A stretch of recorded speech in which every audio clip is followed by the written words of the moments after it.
بسم الله الرحمن الرحيم. طاسين.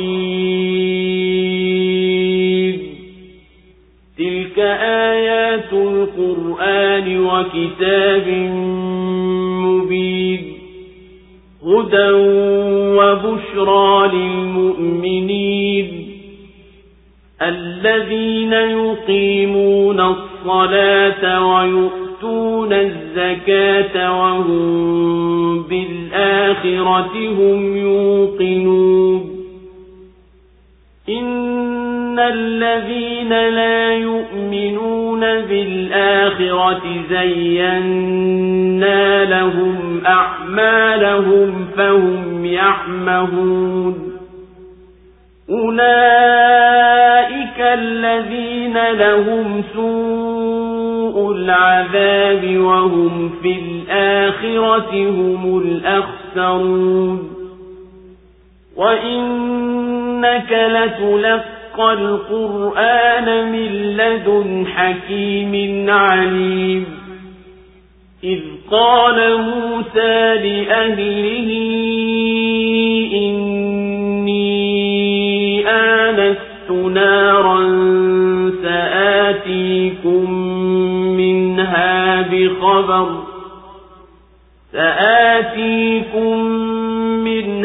بخبر أو آتيكم بشهاب قبس لعلكم تصطلون. فلما جاءها نودي أن بورك من في النار ومن حولها وسبحان الله رب العالمين. يا موسى إنه أنا الله العزيز الحكيم وألق عصاك. فلما رآها تهتز كأنها جان ولا مدبرا ولم يعقب. يا موسى لا تخف إني لا يخاف لدي المرسلون. إلا من ظلم ثم بدل حسنا بعد سوء فإني غفور رحيم. وأدخل يدك في جيبك تخرج بيضاء من غير سوء في 9 آيات إلى فرعون وقومه إنهم كانوا قوما فاسقين. فلما جاءتهم آياتنا مبصرة قالوا هذا سحر مبين. وجحدوا بها واستيقنتها أنفسهم ظلما وعلوا. فانظر كيف كان عاقبة المفسدين. Kwa jina la Mwenyezi Mungu mwingi wa rehema mwenye kurehemu. Tasin. Hizi ni aya za Qur'ani na kitabu kinachobainisha uongofu na bishara kwa waumini ambao wanashika sala na wanatoa zaka na akhera wanayakini nayo. Kwa hakika wale wasioiamini akhera tumewapambia vitendo vyao, kwa hivyo wanatangatanga ovyo. Hao ndio watapata adhabu mbaya kabisa, na hao katika akhera ndio watapata hasara zaidi. Na hakika wewe unafundishwa Qur'an inayotokana kwake mwenye hikma mwenye kujua. Musa alipowaambia ahali zake, hakika nimeona moto, nitakwenda nikuleteeni habari, au nitakuleteeni kijinga kinachowaka ili mpate kuota moto. basi alipofika ilinadiwa, amebarikiwa aliyomo katika moto huu na walioko pembezoni mwake, na ametakasika Mwenyezi Mungu, Mola mlezi wa walimwengu wote. Ewe Musa, hakika mimi ndiye Mwenyezi Mungu mwenye nguvu, mwenye hikma. Na itupe fimbo yako. Alipoiona ikitikisika kama nyoka, aligeuka nyuma wala hakungoja. Ewe Musa, usihofu, hakika hawahofu mbele yangu mitume. Lakini aliyedhulumu kisha akabadilisha wema baada ya ubaya, basi mimi ni mwenye kusamehe, mwenye kurehemu. Na ingiza mkono wako katika mfuko wako, utatoka mweupe bila ya maradhi. Ni katika ishara 9 za kumpelekea Firauni na kaumu yake. Hakika hao walikuwa watu waovu. Basi zilipowafikia ishara zetu hizo zenye kuonyesha, wakasema, huu ni uchawi dhahir. Na wakazikataa kwa dhulma na kujivuna, na hali ya kuwa nafsi zao zinayakini nazo. Basi angalia ulikuwaje mwisho wa mafisadi. Allahu Akbar, Allahu Akbar, la ilaha illa Allah. Surat An-Naml imeteremka Maka. Sura An-Naml ni ya Maka, aya zake ni 93. Imeanza kwa harufi za kutamkwa kukumbusha cheo cha Qur'an ambayo imetoka katika jinsi ya maneno ya Kiarabu. Na juu ya hivyo imewashinda hawa Waarabu kuleta mfano wake. Na tena pia ni kama kumzindua aliyeghafilika aisikilize. Baada yake kimekuja kisa cha Musa alayhi salam, na imetajwa baadhi ya miujiza yake, na kisa cha Daud alayhi salam, na kurithiwa kwake na mwanawe mfalme Suleiman, na kukusanyika majini na watu na ndege kwa ajili yake. Na imetajwa kufahamu kwake Suleiman maneno ya wanyama na shukrani yake kwa neema hii. Kisha kutoweka ndege Hudhud, na akaja na kisa cha Balqis, na kuabudu kwake bibi huyu na watu wake kuliabudu jua. Tena Suleiman akampelekea barua, naye akamjibu kwa kumpelekea zawadi baada ya kushauriana na watu wake. Na ikaelezwa kuletwa kiti chake cha enzi kwa njia ya mwenye ilmu ya kitabu, na kuingia kwake huyo bibi katika kasri, yani jumba la kifalme la Suleiman, nalo likamshitua, na akatangaza utiifu wake na imani yake kumwamini Suleiman. Na sura hii imetaja hadithi ya Salih alayhi salam na kaumu yake, na hadithi ya Lut alayhi salam na kaumu yake, na kuvuka kwake na kuangamia kwa mafisadi. Na sura tukufu hii imezindua ziangaliwe dalili za aliyeumba mbingu na ardhi zenye kuthibitisha uwezo wake na upweke wake. Na ikaashiria cheo cha Qur'an tukufu katika kazi ya da'wa, yani wito, na vipi washirikina wanavyoipuuza juu ya kuwa muujiza wake umekamilika. Na imetaja yatakayokuwa atapotoka mnyama akisema na watu kuwa walikuwa hawana yakini ya ishara zetu. Kisha sura ikaelekea ulimwengu, na vipi watakavyofadhaika waliomo wakati wa mpulizo wa kufufuliwa na kukusanywa. Na ikabainisha hali ya ardhi, na kwamba milima yake inakwenda kama endavyo mawingu. Na ikasimulia yanayomfuatia mtume katika kazi yake ya da'wa, na kwamba ni wajibu Mwenyezi Mungu alitakasika asifiwe. Tasin, yani T na S. Harufi mbili za kutamkwa ni harufi za alfabeti, ndizo zimeanza sura hii, ili kunabihisha siri ya muujiza wa Qur'ani, pamoja na kuashiria kuwa imeundwa kwa jinsi ya harufi hizi mnazozitumia katika kusema, na pia kuzindua akili zisikilize hii Qur'ani inaposomwa.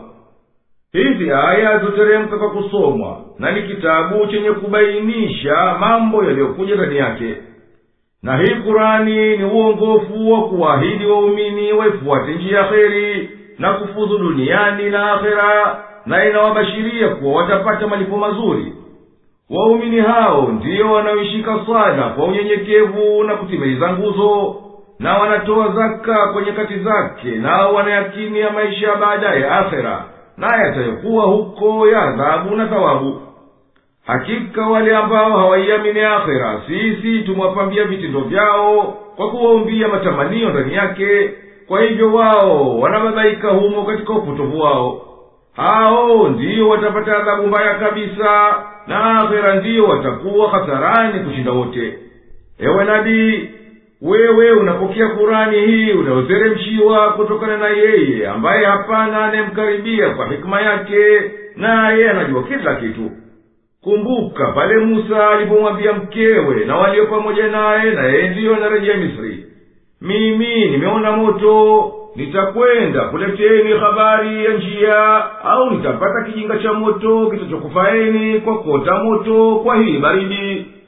Alipofika huko paliitwa, wamebarikiwa waliomo katika moto huu na walioko pembezoni mwake, yani karibu yake, nao ni malaika na Musa. Na Mwenyezi Mungu Mola mlezi wa ulimwengu wote ametakasika na kila kisichokuwa laiki naye. Ewe Musa, hakika mimi ni Mwenyezi Mungu mwenye kustahiki kuabudiwa pekee, mwenye kushinda kila kitu, mwenye kuweka kila kitu pahala pake. Na katika njia ya kufikisha wito wako, tupa fimbo yako na utaiona inatikisika kama kijoka jepesi kinakwenda mbio. Yeye akarudi nyuma, wala hakurejea baada ya kurudi nyuma. Mwenyezi Mungu mtukufu akamtuza kwa kauli yake, usiogope mbele yangu, hawaogopi mitume ninaposema nao. Kisa cha Musa kimetajwa zaidi ya mara moja katika Kurani, pengine hutolewa yasiyotajwa penginepo, na kila sehemu ina mnasaba wake. Katika sehemu hii makusudio ni kuondoa yale mastaajabu ya kuwa Nabii Muhammad sallallahu alaihi wasallama kapata ufunuo, yani wahi vile vile. Lakini mwenye kutenda siruhusiwa, na kisha kaleta wema baada ya kuteleza kwake, basi mimi ni mwingi wa kusamehe, mkubwa kurehemu. Na utie mkono wako katika mfuko wa nguo zako, utatoka mweupe wala si kwa balanga. Hayo ni katika ishara 9 za kumpelekea Firauni na kaumu yake. Hakika hao walikuwa watu waliotokana na amri ya Mwenyezi Mungu, ni makafiri. Hizo ishara 9 ni kupasuka bahari, tufani, yani kimbunga, nzige, chawa, vyura, damu, ukame, fimbo, kutoka mkono mweupe bila maradhi. Ilipokuja miujiza hii kwa uwazi na dhahiri, wakasema huu ni uchawi wazi. Wakaikadhibisha miujiza, wakikataa kuwa inaonyesha dalili ya utume. Na hakika yakini ilikwisha waingia katika nyoyo zao, lakini hawakusalimu amri, kwa kuwa walikwisha tangaza kufuata upotovu na kushika wasi. Basi yewe nabii, hebu angalia vipi yalikuwa matokeo walioshikilia ufisadi, wakaikanya miujiza nayo kwa wazi. وَلَقَدْ آتَيْنَا دَاوُودَ وَسُلَيْمَانَ عِلْمًا وَقَالَ الْحَمْدُ لِلَّهِ الَّذِي فَضَّلَنَا عَلَى كَثِيرٍ مِّنْ عِبَادِهِ الْمُؤْمِنِينَ. وَوَرِثَ سُلَيْمَانُ دَاوُودَ وَقَالَ يَا أَيُّهَا النَّاسُ عُلِّمْنَا مَنطِقَ الطَّيْرِ وَأُوتِينَا مِنْ كُلِّ شَيْءٍ إِنَّ هَذَا لَهُوَ الْفَضْلُ الْمُبِينُ.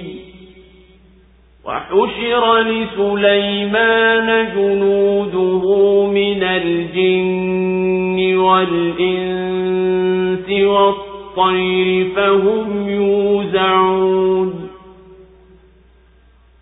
حَتَّى إِذَا أَتَوْا عَلَى وَادِ النَّمْلِ قَالَتْ نَمْلَةٌ يَا أَيُّهَا النَّمْلُ ادْخُلُوا مساكنكم قالت نملة يا أيها النمل ادخلوا مساكنكم لا يحطمنكم سليمان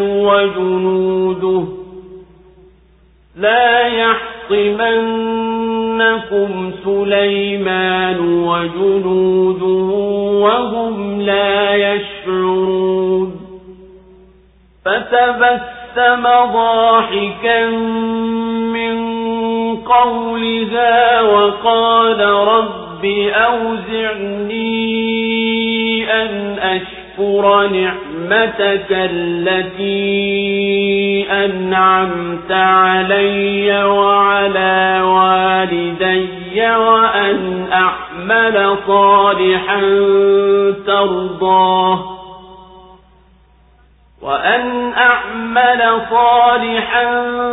ترضاه وأدخلني برحمتك في عبادك الصالحين وتفقد الطير فقال ما لي لا أرى الهدهد أم كان من الغائبين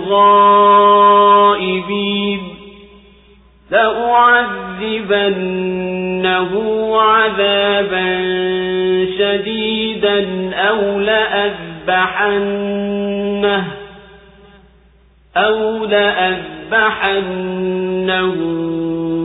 أو ليأتيني بسلطان مبين فمكث غير بعيد فقال أحطت بما لم تحط به وجئتك من سبأ بنبأ يقين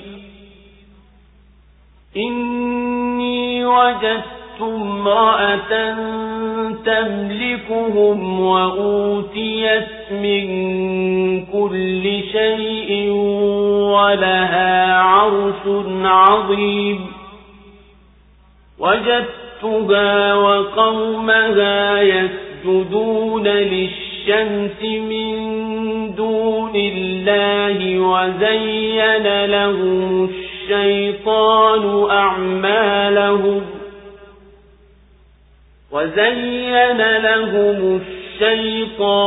أعمالهم فصدهم عن السبيل فهم لا يهتدون ألا يسجدوا لله الذي يخرج الخبأ في السماوات والأرض ويعلم ما تخفون وما تعلنون الله لا إله إلا هو رب العرش العظيم قال سننظر أصدقت أم كنت من الكاذبين اذهب بكتابي هذا فألقه إليهم ثم تول عنهم فانظر ماذا يرجعون قالت يا أيها الملأ إني ألقي إلي كتاب كريم إنه من سليمان وإنه بسم الله الرحمن الرحيم ألا تعلوا علي وأتوني مسلمين. Na hakika tuliwapa Daudi na Suleiman elimu na wakasema alhamdulillah, kuhimidiwa kote ni kwa Mwenyezi Mungu aliyetufadhilisha kuliko wengi katika waja wake waumini. Na Suleiman alimrithi Daud na akasema enyi watu, tumefunzwa usemi wa ndege na tumepewa kila kitu, hakika hii ni fadhila iliyo dhahir. Na alikusanyiwa Suleiman majeshi yake ya majini na watu na ndege, nayo yakapangwa kwa nidhamu. Mpaka walipofika kwenye bonde la wadudu chungu, alisema mdudu chungu mmoja, enyi wadudu chungu, ingieni majumbani mwenu, asikupondeni Suleiman na majeshi yake bila ya wao kutambua. Basi akatabasamu akacheka kwa neno hili na akasema, Mola wangu mlezi, nizindue nishukuru neema yako ulionineemesha mimi na wazazi wangu, na nipate kutenda mema uyapendayo, na uniingize kwa rehema yako katika waja wako wema. Na akawakagua ndege na akasema, imekuwaje? Mbona simuoni Hudhud? Au amekuwa miongoni mwa walioghibu? Kwa yakini nitamwadhibu kwa adhabu kali, au nitamchinja, au aniletee hoja ya kutosha. Basi akakaa si mbali na akasema, nimegundua usilogundua wewe, na ninakujia hivi kutoka nchi ya Sabai, na nakuletea habari za yakini. Hakika mimi nimemkuta mwanamke anawatawala, naye amepewa kila kitu, na anacho kiti cha enzi kikubwa. Nimemkuta yeye na watu wake walisujudia jua badala ya Mwenyezi Mungu, na Shetani amewapambia vitendo vyao na akawazuilia njia, kwa hivyo hawakuongoka. Na hawamsujudii Mwenyezi Mungu ambaye huyatoa yaliyofichikana katika mbingu na ardhi, na anayajua mnayoyaficha na mnayoyatangaza. Mwenyezi Mungu, hapana Mungu ila yeye, Mola mlezi wa arshi tukufu. Akasema, tazama, umesema kweli, au wewe ni miongoni mwa waongo. Nenda na barua yangu hii na uwafikishie, kisha waache na utazame watarejesha nini. Akasema, enyi waheshimiwa, hakika nimeletewa barua tukufu. Imetoka kwa Suleiman, nayo ni kwa jina la Mwenyezi Mungu, mwingi wa rehema, mwenye kurehemu. Msinifanyie jeuri, nafikeni kwangu, nanyi mmekwisha kuwa wenye kusalimu amri. Allahu Akbar, Allahu Akbar. La ilaha illa Allah. Hizo ndizo jeuri za Firauni kwa sababu ya ufalme wake. Hebu sasa angalia utawala mwadilifu, utawala wa hukumu, utawala wa unabii wa Daudi na mwanawe Suleiman. Mwenyezi Mungu awape amani. Sisi tuliwapa elimu nyingi za sheria na mazoezi ya kuhukumu, wakasimamisha uadilifu na wakamhimidi Mwenyezi Mungu aliyewapa fadhila kushinda wengi katika waja wake wenye kusadiki na kuifuata haki. Ufalme na hukumu ukatoka kwa Daudi ukenda kwa mwanawe Suleiman. Naye akasema, enyi watu, sisi tumefunzwa lugha ya ndege na tumepewa mengi tunayohitajia katika utawala wetu. Hakika neema hizi ni fadhila iliyo wazi aliyotuhusisha sisi Mwenyezi Mungu. Na Suleiman alimrithi Daudi na akasema, enyi watu, tumefunzwa usemi wa ndege na tumepewa kila kitu. Hakika hii ni fadhila iliyo dhahiri. Suleiman alayhi salam ni mwana wa Daudi, naye ni nabii na mfalme kama yeye. Aliishi mnamo mwaka 974 mpaka 937 kabla Kristo, yani kabla ya kuzaliwa Nabii Isa. Mwenyezi Mungu alimjalia kumjuvya kufahamu maneno ya ndege. Uchunguzi wa kisasa umeonyesha kwamba kila namna ya ndege wana njia zao za kufahamiana wao kwa wao. Katika njia hizo ni kwa kugusa na sauti na ishara. Na Suleiman alikusanya majeshi yake ya majini, watu na ndege kwenye uwanja mmoja, na wao wakawa jeshi moja lenye nidhamu kwa vile kudhibitiwa wa mwanzo mpaka mwisho. Hata walipofika kwenye bonde la wadudu chungu, mdudu chungu mmoja akasema, enyi wadudu chungu, ingieni vishimoni mwenu, asije Suleiman na askari wake wakakuweni, na wao wala hawahisi kuwa nyinyi mpo. Mpaka walipofika kwenye bonde la wadudu chungu, alisema mdudu chungu mmoja, enyi wadudu chungu, ingieni majumbani mwenu, wasipopondee Suleimani na majeshi yake bila ya wao kutambua.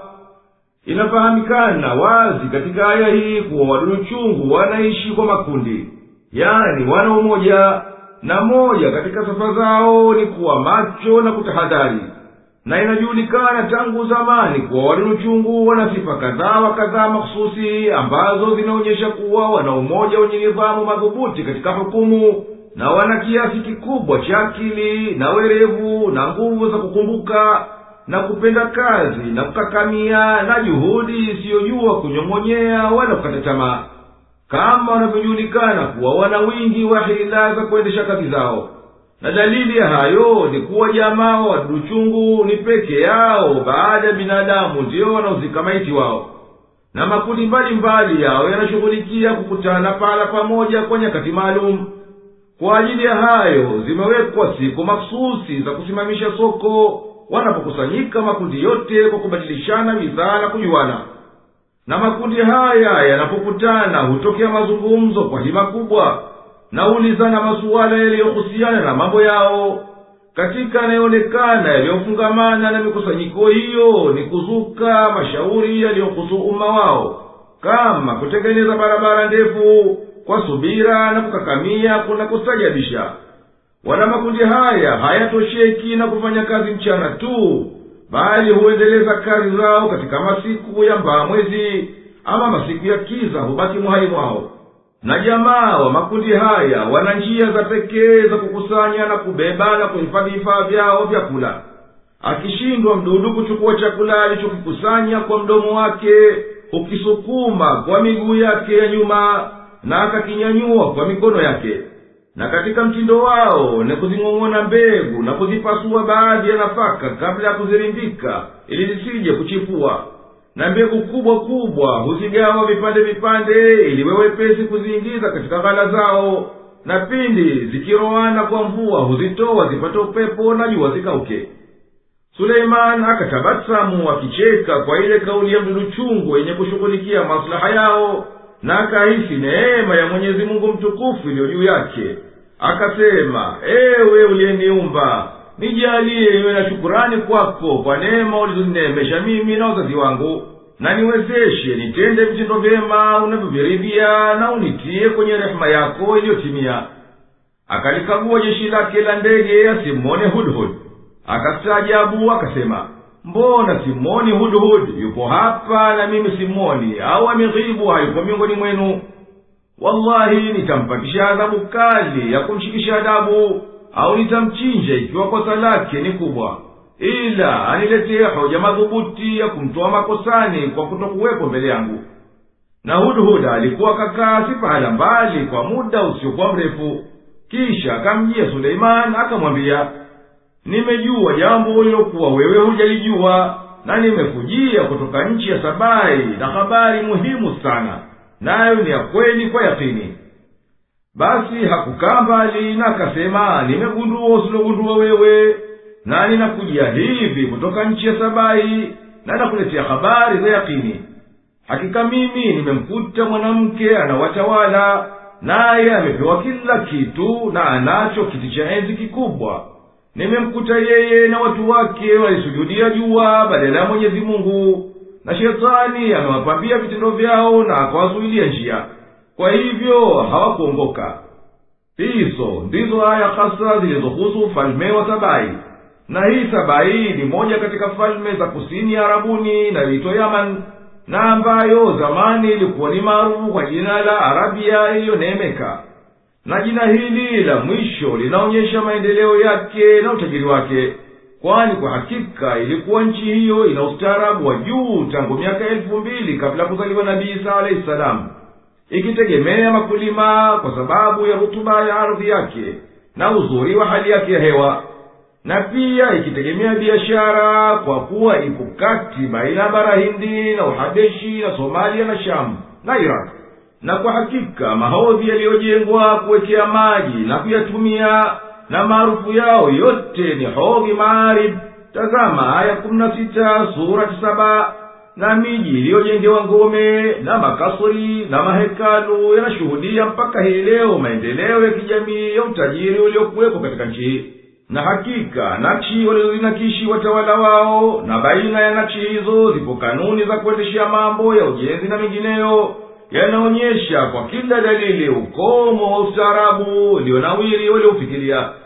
Na huu ufalme wa Sabai ambao ulifikiria kilele cha kustawi kwake katika siku za Suleiman alayhi salam, kiasi ya karne 10 kabla ya kuzaliwa Nabii Isa alayhi salam, ulikuwa ni ufalme kama wa kabla yake, yani watoto wakiwarithi baba zao. Na kwa hivyo alikuwa akihukumu wakati wa Suleiman alayhi salam malkia.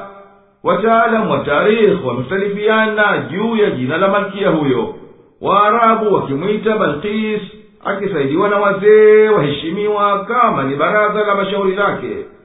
Tazama aya 28 hadi 33 katika surati An-Naml. wala haikuthibitisha tarehe yani historia kuwa ufalme wa Sabai ulikuwa dola ya kuteka nchi, bali ulikuwa ufalme wa biashara na misafara. Katika mabaki yake hatuoni kutajwa vita au kuteka nchi isipokuwa kwa uchache, na haya ni kuwa umuhimu wa majeshi yake ulikuwa ni wa kuhifadhi ngome zake na kuzihami na kulinda misafara yake kwa aghlabu. Na wananchi wa Sabai walikuwa ni mapagani makafiri wakiliabudu jua, kama ilivyokuja katika aya tukufu nambari 24 katika sura hii. Pia wakiabudu mwezi, na hao ndio miungu yao muhimu kabisa, na walikuwa wakiwatolea sadaka na wakifukiza ubani katika mahekalu yao. Hakika mimi nimewaona watu wa Sabai wanatawaliwa na mwanamke, na amepewa kila kheri za kidunia, naye ana kiti cha enzi kikubwa kinachoonyesha dalili ya utukufu wa ufalme na nguvu za madaraka yake. Nimemwona yeye na watu wake wanaabudu jua, wala hawamwabudu Mwenyezi Mungu, na shetani amewazainisha vitendo vyao, na wenyewe wakaviona vizuri na haini viovu. Kwa hivyo amewapoteza njia ya haki, basi hawakuongoka. Hawamsujudii Mwenyezi Mungu mtukufu, ambaye ndiye anafichua yaliyofichika katika mbingu na ardhi, na anajua mnayofanya kwa siri na kwa dhahiri.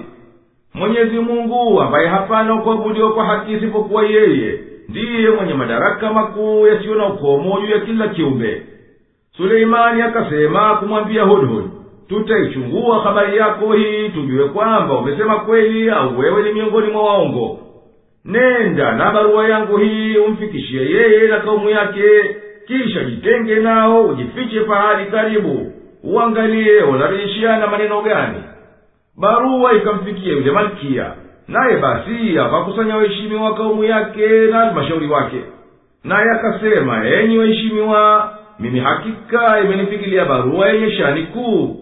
Kisha akawasomea hiyo barua, nayo imeanzia kwa jina la Mwenyezi Mungu mwenye utukufu na neema zote, ambaye daima anawamiminia waja wake rehema zake. Msifanye kiburi juu yangu, na nijieni nanyi mmetii na wanyenyekevu. قالت يا أيها الملأ أفتوني في أمري ما كنت قاطعة أمرا حتى تشهدون قالوا نحن أولو قوة وأولو بأس شديد والأمر إليك فانظري ماذا تأمرين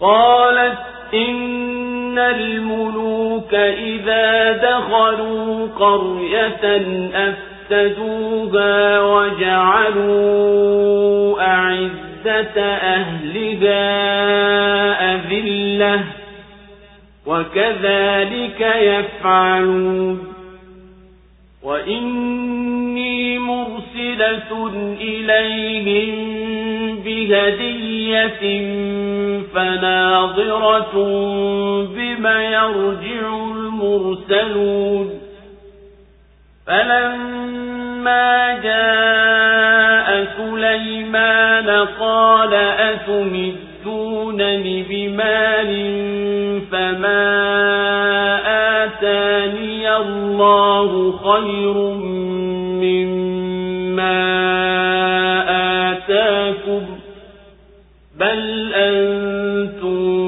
بهديتكم تفرحون ارجع إليهم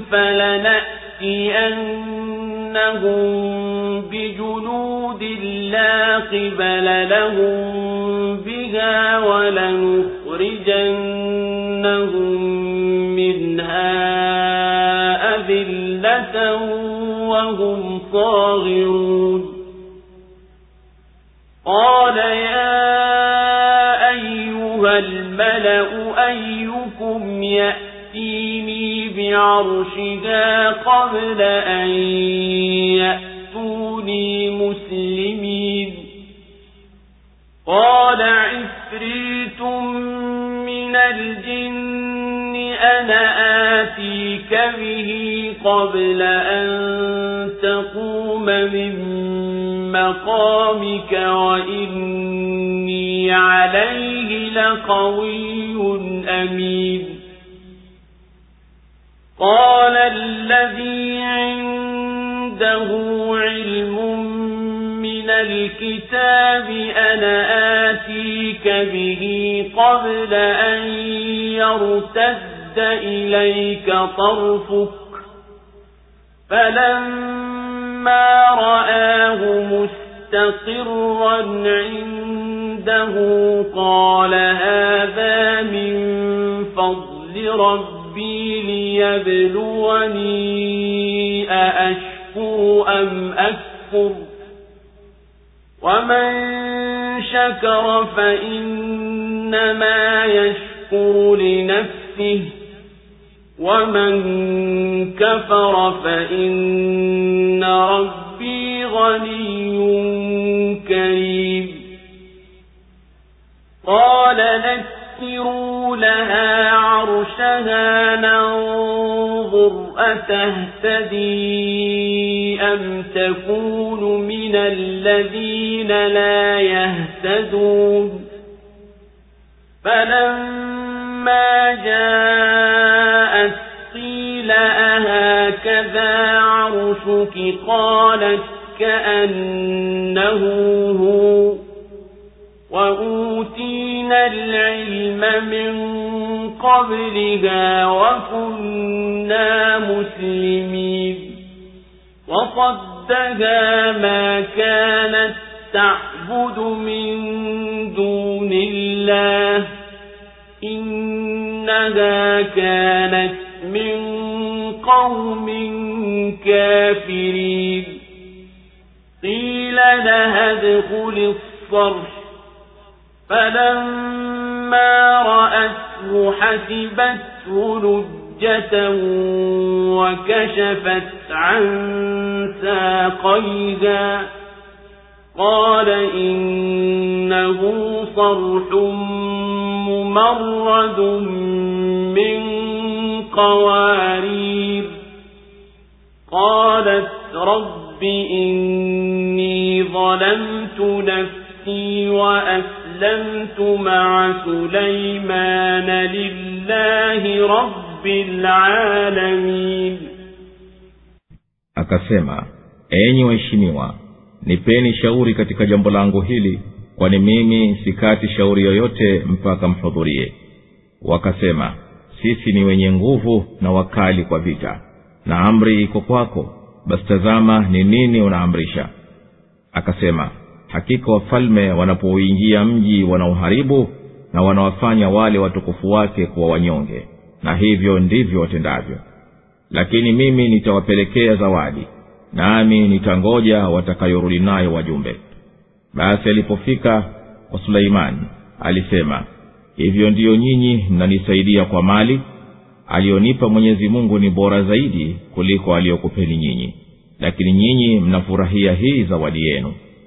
Rejea kwao, kwa yakini sisi tutawajia kwa majeshi wasioyaweza kuyakabili, na hakika tutawatoa humo na hali wao wamekuwa madhalili na wanyonge. Akasema, enyi waheshimiwa, ni nani kati yenu atakayeniletea kiti chake cha enzi kabla hawajanijia nao wamekwisha salimu amri?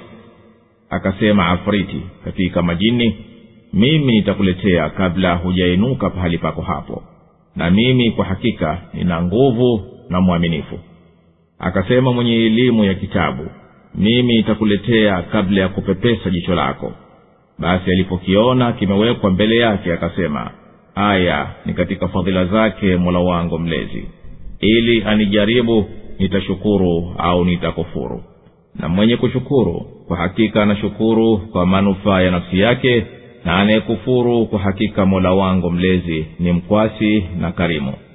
Akasema, mgeuzieni kiti chake cha enzi hiki, tuone ataongoka au atakuwa miongoni mwa wasiongoka. Basi alipofika akaambiwa, je, kiti chako cha enzi ni kama hiki? Akasema, kama kwamba ndicho hichi, na sisi tumepewa elimu kabla yake na tukawa Waislamu. na yale aliyokuwa akiabudu badala ya Mwenyezi Mungu yalimzuilia. Hakika yeye alikuwa katika kaumu ya makafiri. Akaambiwa, liingie behewa la hili jumba. Alipoliona alidhani ni maji, na akapandisha nguo mpaka kwenye miundi yake. Akasema, hakika hilo ni behewa lililosakafiwa kwa vioo. Akasema, Mola wangu mlezi, mimi nimejidhulumu nafsi yangu, na sasa nanyenyekea pamoja na Suleiman kwa Mwenyezi Mungu, Mola mlezi wa walimwengu wote. Allahu Akbar, Allahu Akbar, la ilaha illa Allah. Akaiambia baraza ya washauri wake, nibainishieni lifalo katika hayo mambo muhimu niliyowekewa mbele yangu, kwani mimi sikati shauri juu ya jambo lolote mpaka muwe nyinyi mmehudhuria. Wakamwambia nao wametua, sisi ni watu wenye nguvu za mwili na tuna moyo na mashujaa, hatuogopi vita. Basi angalia wewe jambo unalotaka kutuamrisha, nasi ni wenye kutii. Akasema kwa taratibu na kupendelea salama, hakika watawala wakiingia katika miji mikubwa pamoja na majeshi yao huifisidi, wakaondoa matengenezo yake, wakateketeza makulima na roho, na wakawafanya walio watukufu katika watu wa hiyo miji kuwa ndiyo madhalili, na huo ndiyo mtindo wao daima. Na mimi kwa kupendelea salama na uzima nitampelekea zawadi Suleimani na kaumu yake, na nitatazama wajumbe watarejea na nini, wataikubali zawadi au watairudisha. Wajumbe walifika kwa Sayyidina Suleiman na zawadi zao, huku anazijua neema za Mwenyezi Mungu mtukufu zilizo juu yake. Akawaambia, naye ndiyo anamsemeza huyo malkia na watu wake katika mkabala na wajumbe, hivyo ndiyo mnanipa mimi mali alionipa Mwenyezi Mungu ya unabii na ufalme na neema ni makubwa zaidi kuliko aliyokupeni nyinyi. Bali nyinyi kwa hizi zawadi zenu na wingi wa mali yenu mnafurahi, sio kama mimi, kwa sababu nyinyi hamjui ile aliyoshikamana na dunia hii tu. Akasema akimsemeza yule msemaji kwa jina lao, ewe mjumbe, rejea kwao. Wallahi tutawatokea kwa majeshi wasiyoweza kupambana nayo na kuyakabili, na tutawatoa kwenye nchi ya Sabai, nao wamepoteza utukufu wao, wamefanywa watumwa. Suleiman akawaelekea binadamu na majini aliyodhalilishiwa na Mwenyezi Mungu kumtumikia, akawashitua kwa jambo geni. Akasema, ni nani katika nyinyi anaweza kuniletea kiti chake cha enzi kikubwa kabla hawajanijia nao wamekwisha nyenyekea wanatii? Mmoja pandikizi la kijini lilisema, mimi nitakuletea, na wewe umekaa katika baraza yako hii kabla hujaondoka. Na mimi hakika naweza hayo, na mwaminifu katika maneno yangu na vitendo vyangu. Akasema aliyekuwa nguvu za kiroho na elimu ya kitabu, mimi nitakuletea hicho kiti cha enzi kabla jicho lako halijapepesa. Na akatimiza aliyoyasema. Suleiman alipokiona kiti kile kimetua mbele yake bila mtingisiko, alisema, haya ni katika fadhila za Mwenyezi Mungu aliyeniumba na akanipa kheri zake ili anifanyie mtihani. Nitashukuru kwa neema hizi au sitoe haki yake? Na mwenye kumshukuru Mwenyezi Mungu, basi huyo hakika amejiondolea nafsi yake mzigo wa wajibu. Na mwenye kuacha kushukuru kwa neema, basi hakika Mola wangu mlezi ni mkwasi, si mwenye kuhitajia shukrani, naye ni karimu wa kuneemesha. Suleimani akawaambia watu wake, geuzeni hichi kiti cha enzi kwa baadhi ya mabadiliko ya nje, tupate kuona atakijua kwa kukiendea au hatokijua, na kwa hivyo hatokiendea.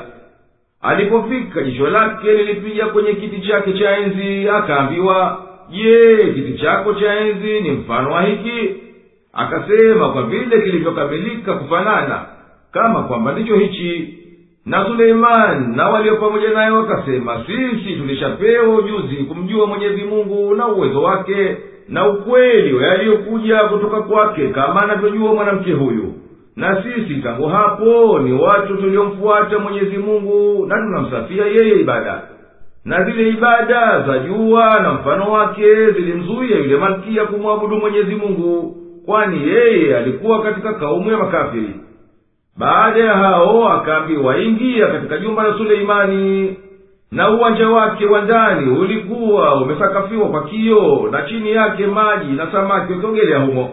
Kupandisha nguo, miundi yake ya miguu ikaonekana, kwa kuwa alidhania ni maji.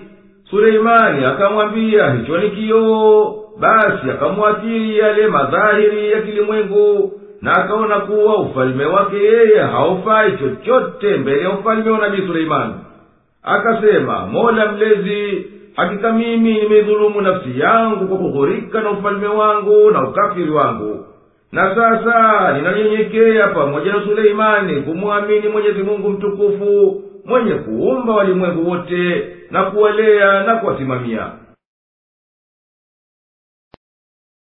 وَلَقَدْ أَرْسَلْنَا إِلَى ثَمُودَ أَخَاهُمْ صَالِحًا أَنِ اعْبُدُوا اللَّهَ فَإِذَا هُمْ فَرِيقَانِ يَخْتَصِمُونَ قَالَ يَا قَوْمِ لِمَ تَسْتَعْجِلُونَ بِالسَّيِّئَةِ قَبْلَ الْحَسَنَةِ لَوْلَا تستغفرون الله لعلكم ترحمون قالوا اطيرنا بك وبمن معك قال طائركم عند الله بل أنتم قوم تفتنون وكان في المدينة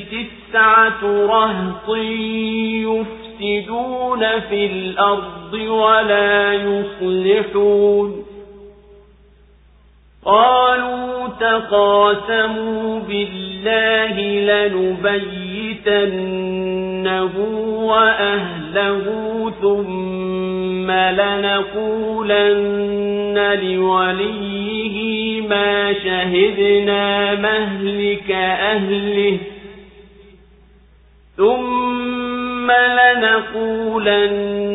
لوليه ما شهدنا مهلك أهله وإنا لصادقون ومكروا مكرا ومكرنا مكرا وهم لا يشعرون فانظر كيف كان عاقبة مكرهم أنا دمرناهم وقومهم أجمعين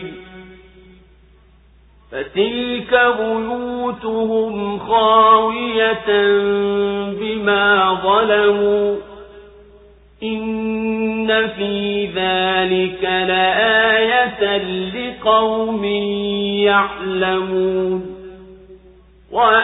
وأنجينا الذين آمنوا وكانوا يتقون ولوطا إذ قال لقومه أتأتون الفاحشة وأنتم تبصرون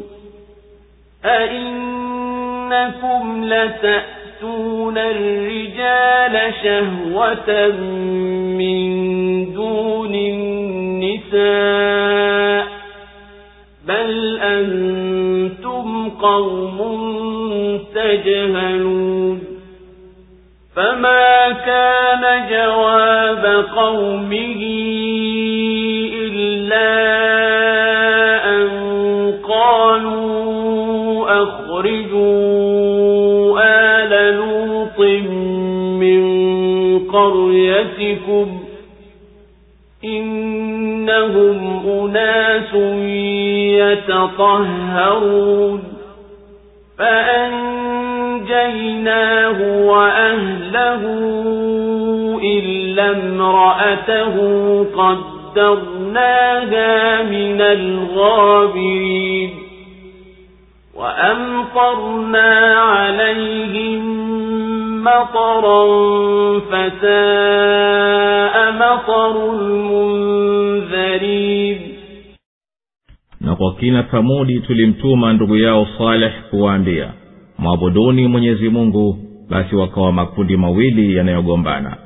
Akasema, enyi watu wangu, kwa nini mnauhimiza uovu kabla ya wema? Kwa nini hamuombi msamaha kwa Mwenyezi Mungu ili mrehemewe?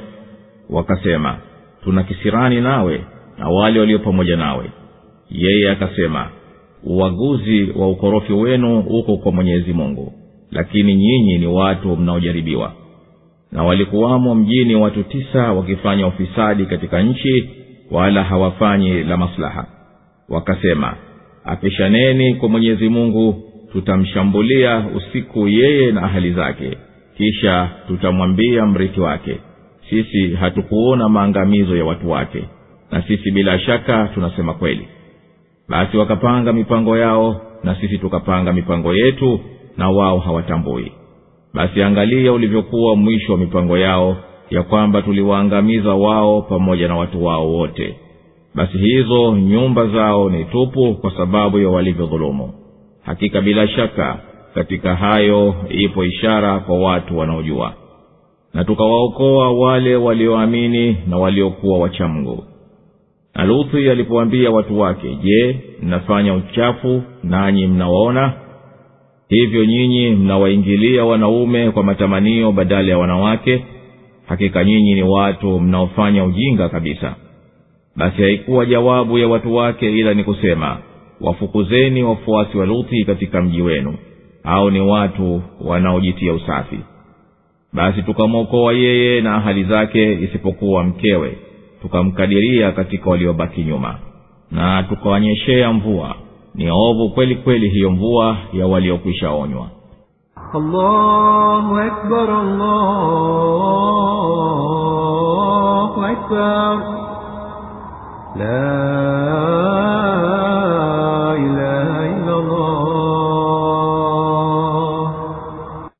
Na tuliwapelekea Thamudi ndugu yao Saleh kuwafunza wamwamini Mwenyezi Mungu pekee, wao wakakimbilia kugombana na kukhitalifiana. Wakawa makundi mawili, moja lenye kuamini na moja likikafiri.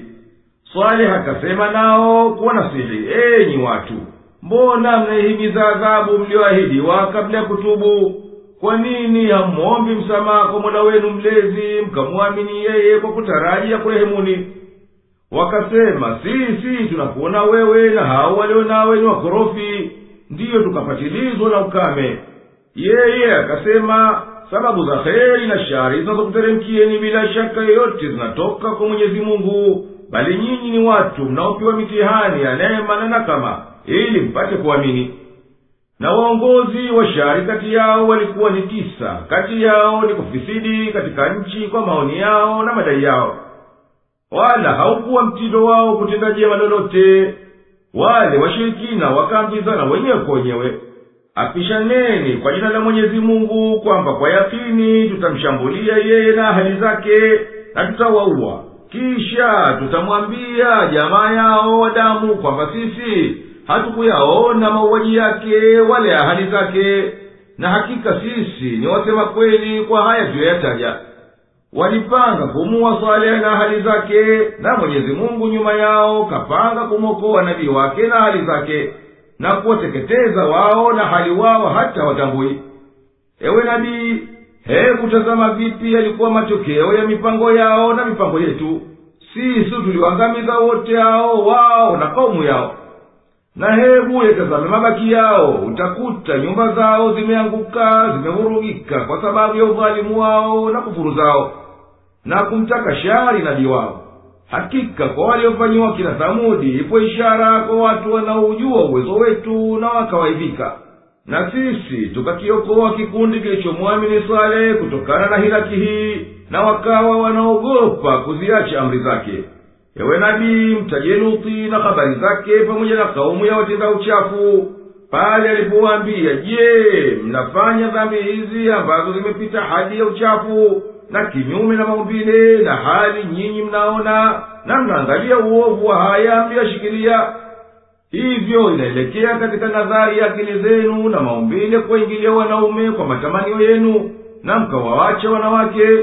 Ama kweli nyinyi mmesidiwa na upumbavu na ujinga wa kufudikiza, hata imekuwa hamwezi tena kuteua baina ya kiovu na chema. Haikuwa jawabu ya watu wake alipowakataza, ila ni kusema, mtoleni mbali Luthi na wafuasi wake katika mji huu, kwani wao wanajitakasa, wataki kushirikiana nasi katika haya tuyatendayo. Basi sisi tukamwokoa yeye na hali zake na ile adhabu waliopelekewa wale watu, isipokuwa mkewe. Mwenyezi Mungu alimkadiria awe na waliobaki nyuma ili apate kuangamia kwa adhabu pamoja na makafiri. Na sisi tukawanyeshea mvua hao mafisadi, mvua ya adhabu na nakama, ilikuwa mvua ya kuwahiliki walioonywa kuwa watapata adhabu chungu na wala wasisikie. قل الحمد لله وسلام على عباده الذين اصطفى الله خير أما يشركون أمن خلق السماوات والأرض وأنزل لكم من السماء ماء فأنبتنا به حدائق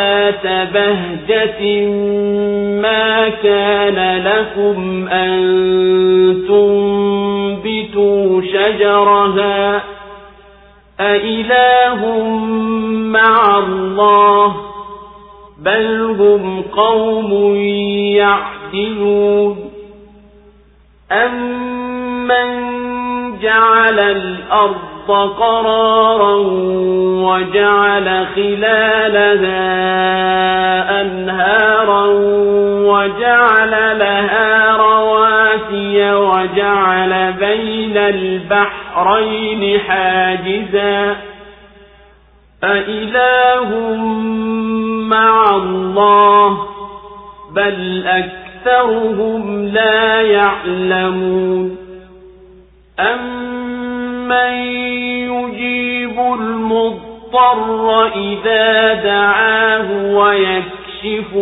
السوء ويجعلكم خلفاء الأرض أإله مع الله قليلا ما تذكرون أمن يهديكم في ظلمات البر والبحر ومن يرسل الرياح بشرا بين يدي رحمته أإله مع الله تعالى الله عما يشركون أمن يبدأ الخلق ثم يعيده ومن يرزقكم من السماء والأرض أإله مع الله قل هاتوا برهانكم إن كنتم صادقين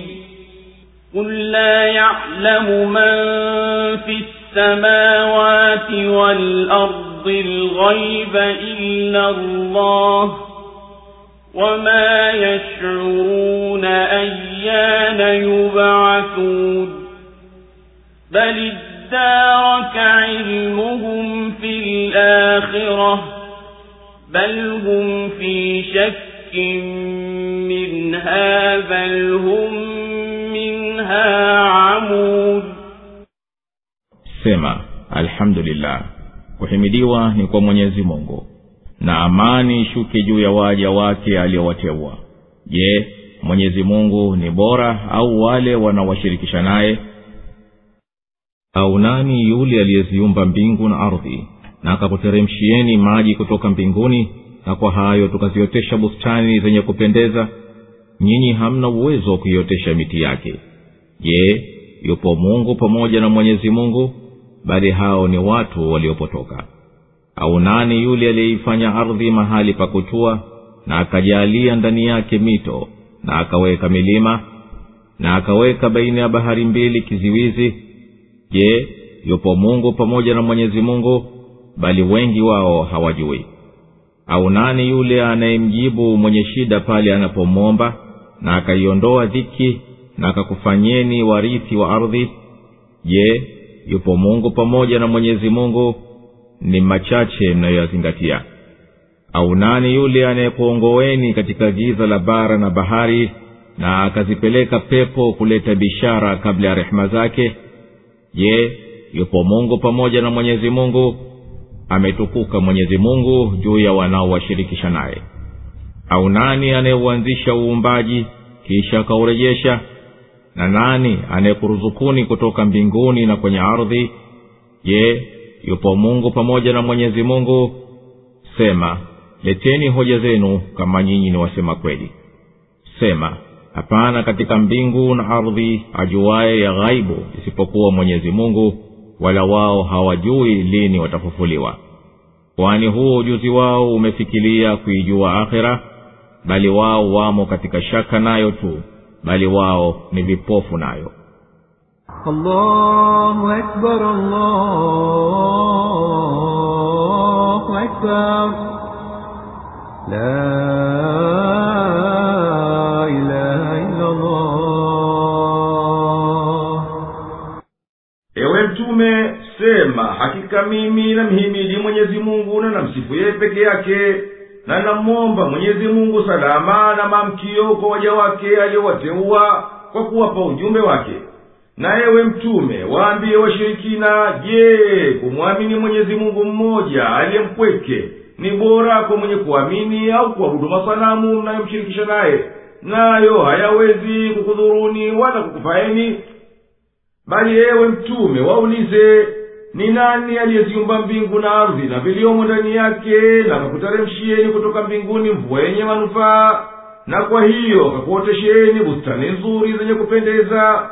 Msingeliweza nyinyi kuiotesha miti yake namna mbalimbali na rangi mbalimbali na matunda mbalimbali?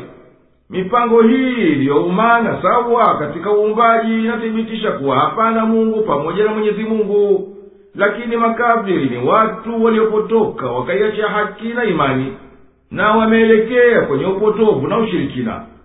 Bali waulize, ewe Mtume, nani aliyetengeneza ardhi hata ikafaa kukaliwa na watu wakatulia humo, na akaumba mito kati yake, na juu yake akaumba milima kuizuilia isiyumbe, na akayatenganisha maji matamu na maji ya chumvi hata sichanganyike? Hapana Mungu pamoja na Mwenyezi Mungu. Yeye ndiye mwenye kuumba peke yake, lakini wengi wa watu hawanafiki na ujuzi wa haki kama ilivyo. Wamekuwa kama kwamba hawajui kitu. Bali waulize, ewe Mtume, nani anayemuitikia aliyeshikwa na shida katika maombi yake pale anaposhikwa na shida, akamtegemea Mwenyezi Mungu kwa unyonge na unyenyekevu, naye akamwondolea huyo mtu karaa iliyomsibu, na akakufanyieni warithi wa waliokutangulieni katika nchi? Hapana Mungu pamoja na Mwenyezi Mungu kukupeni neema zote hizi, lakini nyinyi makafiri ni wachache kabisa wa kuaidhika kwenu. Bali waulize, ewe Mtume, nani anayewaongoza katika nyendo za katika giza la usiku katika safari za nchi kavu na baharini? Na nani anayezipeleka pepo zinazobashiria mvua, nayo ni rehema itokayo kwa Mwenyezi Mungu? Je, yupo Mungu pamoja na Mwenyezi Mungu anayefanya hayo? Mwenyezi Mungu subhanahu ametakasika kuwa na mshirika. Bali waulize, ewe Mtume, nani anayeanzisha uumbaji tangu mwanzo, na kisha baada ya kupotea kwake akaurejesha kama ulivyokuwa? Na nani anayekuteremsheni riziki kutoka mbinguni na akaitoa kwenye ardhi? Hakuna Mungu pamoja na Mwenyezi Mungu atendaye hayo. Sema, ewe Mtume, kuwatahayarisha na kuwakanya, kama nyinyi mnaye Mungu asiyekuwa Mwenyezi Mungu, basi tupeni hoja ya hayo, ikiwa mnadai kuwa nyinyi ni wasema kweli, na wala hayataweza kuwa hayo kwenu. Sema, ewe Mtume, hakika mwenye kutenda yote haya peke yake ndiye yeye subhanahu aliyetengeka peke yake, kwa kuyajua mambo ya ghaibu yaliyoko mbinguni ya duniani. Na yeye huyo ndiye Mwenyezi Mungu wa pekee, wala watu hawajui wakati gani watafufuliwa kutoka makaburini kwao kwa ajili ya kuhesabiwa na kulipwa. Ujuzi wao wa akhera umefuatana na ujinga, na huo ukapelekea kuitilia shaka. Nao wamekuwa vipofu, hawaitambui haki katika jambo lolote, kwa sababu upotovu umefitili fahamu zao. وقال الذين كفروا أئذا كنا ترابا وآباؤنا أئنا لمخرجون لقد وعدنا هذا نحن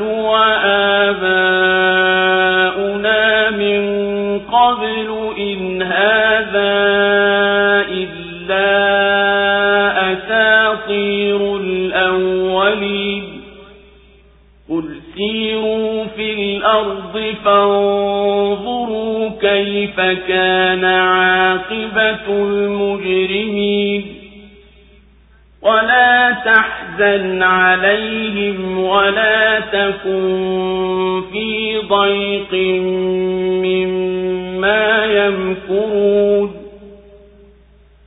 ويقولون متى هذا الوعد إن كنتم صادقين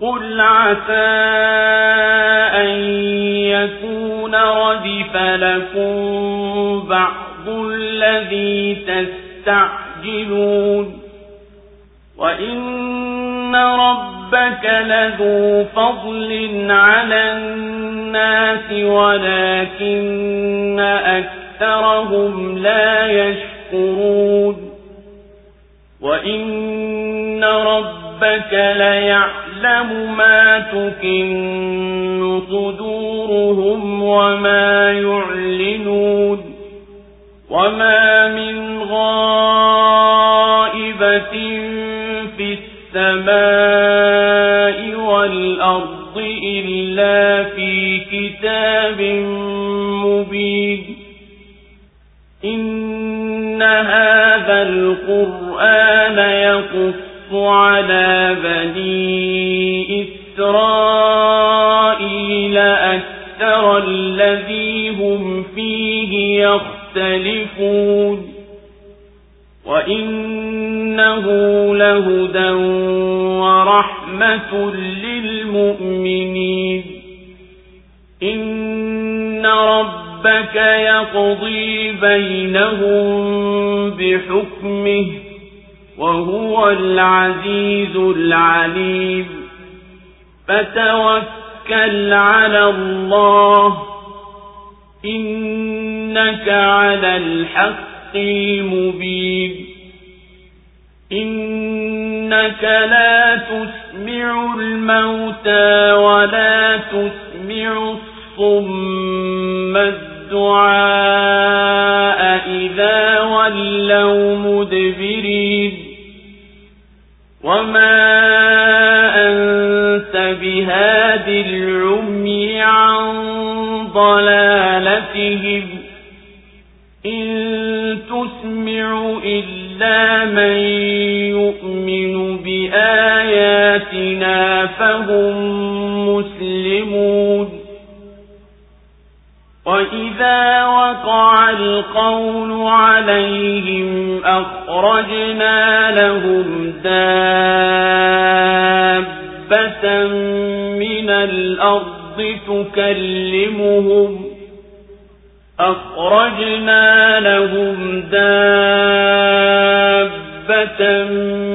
الأرض تكلمهم أن الناس كانوا بآياتنا لا يوقنون.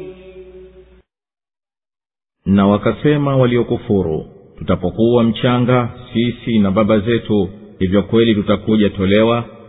Haya tuliahidiwa sisi na baba zetu zamani. Hayakuwa haya ila ni hadithi za uongo za watu wa kale. Sema, nendeni katika ardhi, na tazameni ulikuwaje mwisho wa wakosefu. Wala usiwahuzunikie wala usiwe katika dhiki kwa sababu ya hila zao wanazozifanya. Na wanasema, ahadi hii itatokea lini ikiwa mnasema kweli?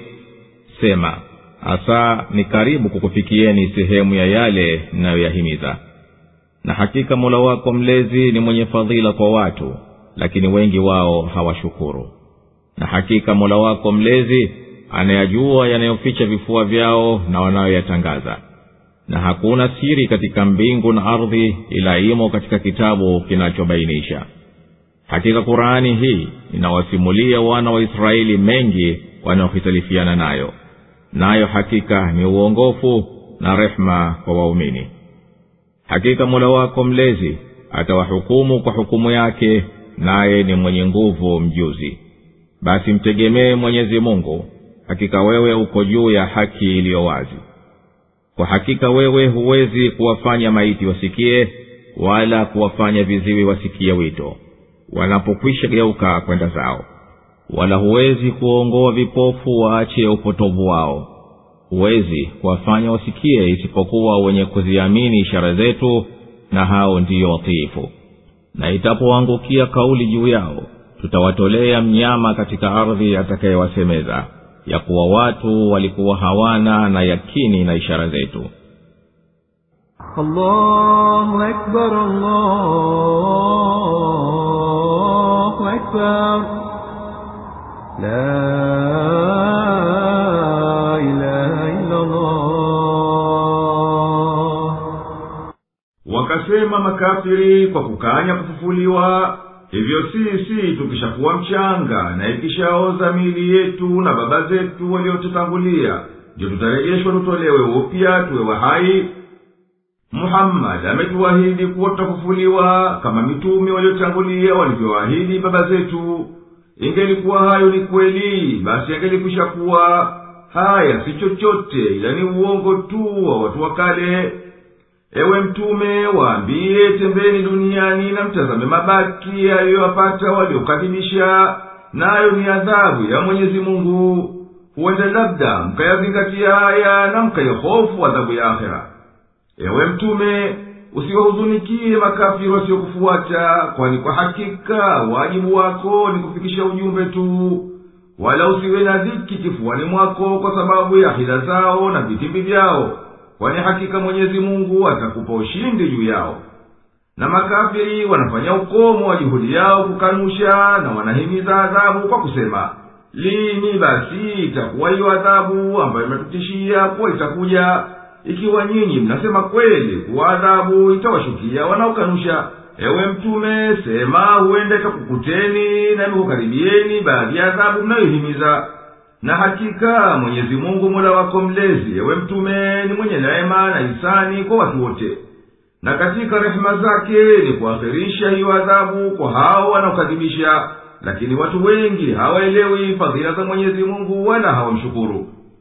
Ewe mtume, hakika Mwenyezi Mungu Mola wako mlezi hapana shaka anajua kila wanaloficha na wanalotangaza, ikiwa maneno au vitendo viovu, na yatakuja walipa kwayo. Na hapana kilichofichikana cha ghaibu, kiwe kidogo vipi au duni mbinguni au katika ardhi, ila Mwenyezi Mungu anakijua na amekidhibiti katika kitabu cha haki kiliyoko kwake. Hakika kitabu hiki alichoteremshiwa Muhammadi kinawawekea wazi wana wa Israeli ukweli wa yaliyokuja katika Taurati, katika mambo ya itikadi na hukumu na hadithi, na kinawarudisha kwenye kweli katika mambo waliyositalifiana kwayo. Hakika kitabu hichi ni uongofu wa kuokoa watu wasipotee, na ni rehema ya kuwakinga na adhabu wote wenye kukiamini.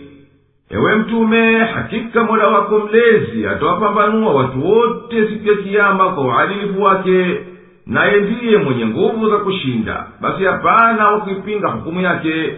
Yeye ni mjuzi wa kila kitu, basi mbele yake kweli haiwezi kuchanganyika na uongo. Basi ewe mtume, mtegemezee mambo yako Mwenyezi Mungu, na shikilia wito wako kwa kuamini kuwa utashinda tu, kwa sababu wewe uko juu ya haki iliyo wazi, na mapuuza ya makafiri kukupuuza wewe hakutakudhuru kitu. ewe mtume, hakika wewe huwezi kuwaongoa hao, kwani hao ni kama maiti kwa kutotambua kitu, na kama viziwi kwa kutosikia. Basi hao hawako tayari kusikia wito wako, kwa vile walivyoshikilia kukupuuza. Na wala huwezi kuongoa kwenye haki wale ambao wamevuka kuona kwao na kutambua kwao, na huwezi kumfanya asikie ila mwenye kukubali kuziamini ishara zetu. Hao ndio wenye kutii na wenye kuitikia. Na itapokaribia kutimia ahadi ya Mwenyezi Mungu kuleta saa ya kiyama na kuwateremshia makafiri adhabu, Mwenyezi Mungu atawatolea watu mnyama kwenye ardhi, atakayewaambia miongoni mwa atakayoyasema, hakika makafiri walikuwa hawaiamini miujiza yetu yote, na pia siku ya mwisho, na hayo waliokuwa wakiyakanusha sasa yamekwisha kuwa, na hichi basi kitisho cha hiyo saa na yanayofuatia. Hii ndiyo tafsiri ya aya hii kwa dhahiri ya matamko yake.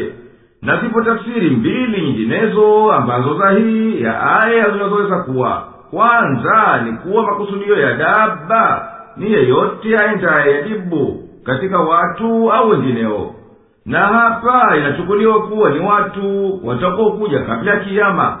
Na maana yake ni kuwa ikiwateremkia kauli juu yao na adhabu ikathibiti, watakuja makundi ya waumini wakiwaendea, wakienea kote kote, wakizitikisa nguzo za ukafiri. Tafsiri ya pili neno hilo dabba, makusudio yake ni watu waovu ambao kwa ujinga ni kama wanyama, kama alivyosema Al-Asfahan katika mukararati yake.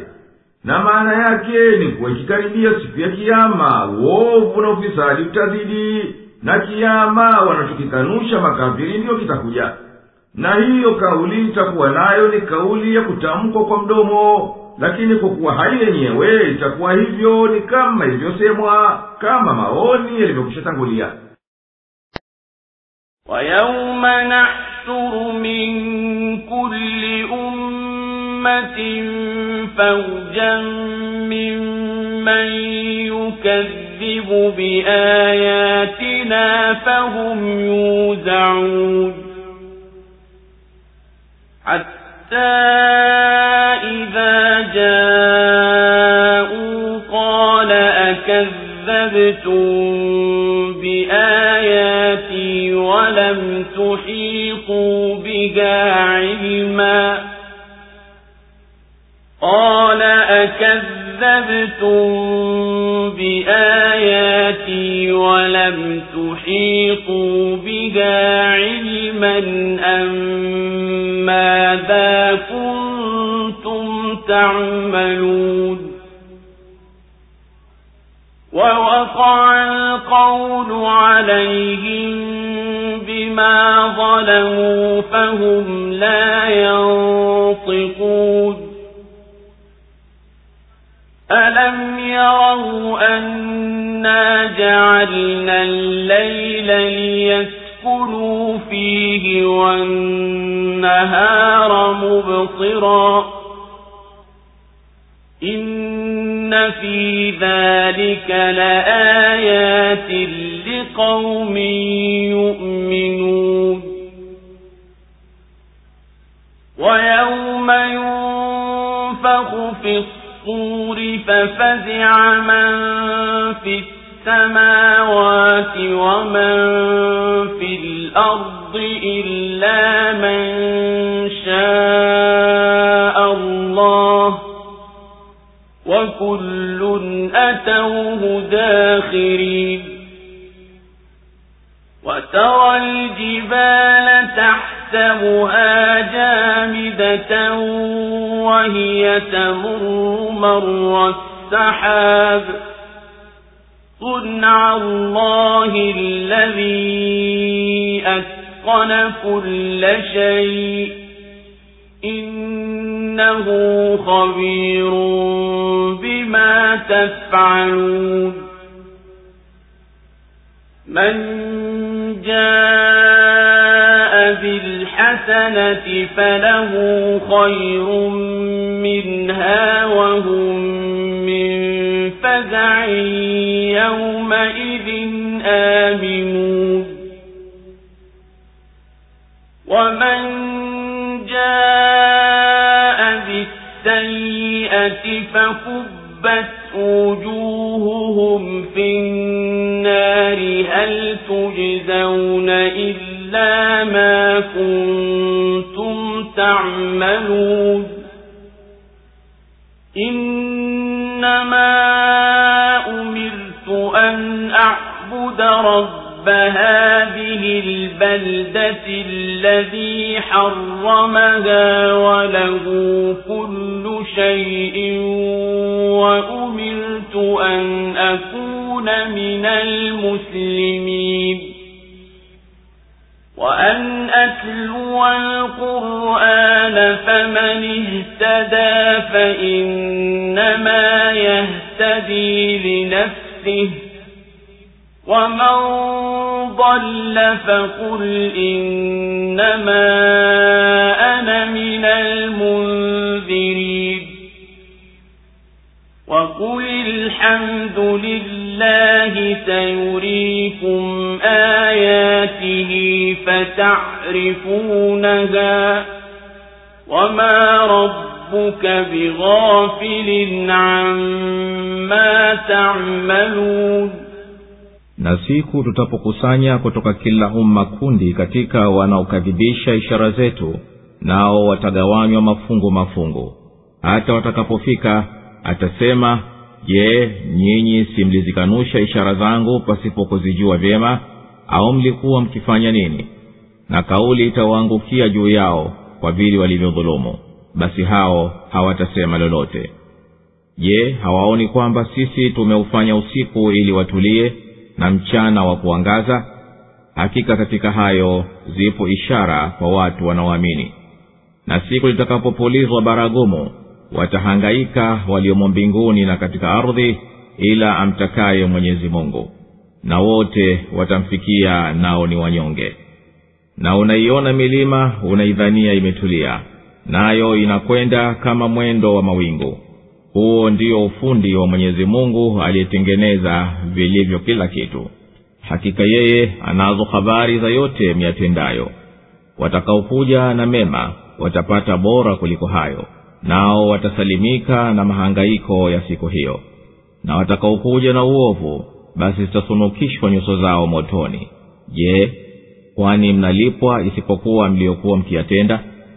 Ama mimi nimeamrishwa ni muabudu Mola mlezi wa mji huu aliyeufanya ni mtakatifu, na ni vyake yeye tu vitu vyote, na nimeamrishwa niwe miongoni mwa Waislamu wenye kunyenyekea, na niisome Qur'an. Na mwenye kuongoka basi ameongoka kwa faida ya nafsi yake, na aliyepotea basi sema, hakika mimi ni miongoni mwa waonyaji. Nasema alhamdulillah, sifa njema zote ni za Mwenyezi Mungu. Yeye atakuonyesheni ishara zake na mtazijua, na Mola wako mlezi si mwenye kughafilika na miatendayo. Allahu Akbar, Allahu Akbar, la ilaha illa Allah. Na ewe mtume, kumbuka siku tutakuwa kusanya kutoka kila kundi la wenye kukadhibisha ishara zetu, nao ni hao waongozi wanaofuatwa. Basi hao watachungwa wawe mbele ya kaumu zao kuendea hisabu na malipo. Na pale watakaposimama mbele ya Mwenyezi Mungu kwa ajili ya hisabu, atasema subhanahu kuwaambia kwa kuwadhili na kuwadinya, nyinyi mlizikadhibisha ishara zangu zote na mkazikataa bila kuzingatia wala kufahamu, na hasa mlikuwa mkitenda nini nanyi hamkumbwa kwa upuzi.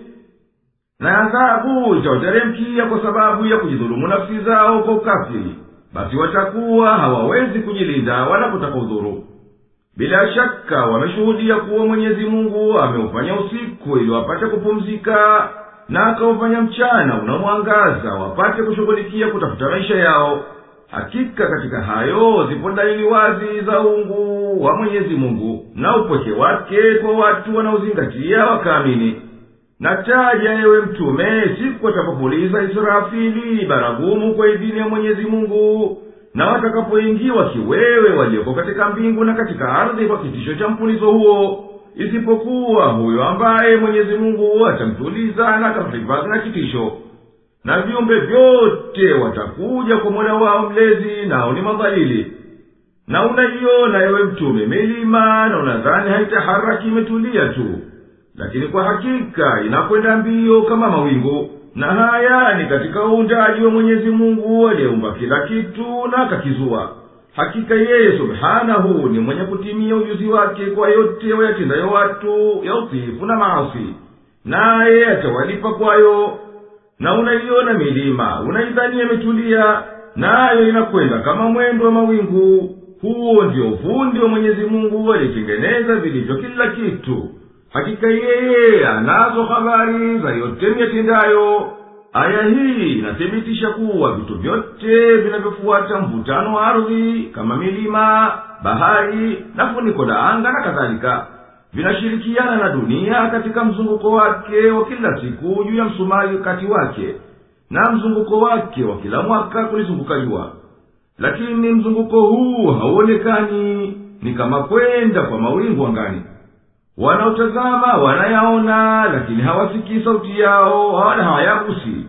Inaonyesha aya hii tukufu kwamba Mwenyezi Mungu mtukufu aliyetukuka ameumba ulimwengu na mipango yake ya kuiendeshea, naye ni muweza wa kuifanya hii dunia imetulia tu, haizunguki juu ya msumari kati wake, au akaifanya kuzunguka juu ya msumari kati wake sawasawa na kuzunguka kwake kulizunguka jua. Na kwa hivyo ingelikuwa nusu ya dunia imo kizani totoro kwa muda wa miezi 6, na kwa muda wa miezi 6 ikawa nusu ya pili imo katika mwangaza moja kwa moja wa mchana. Na haya yangelipelekea kuharibika mizani ya joto katika dunia yote, na kwa hivyo uhai ulioko ungelitoweka duniani. Na Mwenyezi Mungu subhanahu wa ta'ala ndiye aliyepanga mpango huu uliopo kwa rehema yake na huruma zake kwa waja wake. Na juu ya kuwa Aristoteles, mtaalamu wa elimu ya falaki wa Iskandaria yani Alexandria katika Misri, aliandika katika mwaka 310 hadi 230 kabla Kristo juu ya kuzunguka dunia wenyewe kwa wenyewe. Maandishi haya ya kisayansi ya kale yalikuwa hayajawafikia Waarabu wakati wa Mtume sallallahu alaihi wasallama au kabla yake, bali wa mwanzo wa kuashiria mambo haya katika wao alikuwa Albiruni katika mwaka 1000 baada ya Kristo, baada ya kuzaliwa na Isa, baada ya kuingia kufasiriwa vitabu vya elimu za zamani kwa lugha ya Kiarabu uliokuweko katika enzi ya Banu Abbas. Basi kutokea haya kwa ulimi wa Mtume Muhammad sallallahu alaihi wasallama, ambaye aliyekuwa hajapata elimu hiyo, ni dalili kuwa haya yalifunuliwa kwake na Mwenyezi Mungu. Kila mwenye kuleta wema katika dunia, nayo ni imani na usafi wa utiifu, atapata huko akhera thawabu kubwa kabisa kwa ajili aliyotanguliza. Na wenye mema haya watasalimika na hofu na kufadhaika siku ya kiyama.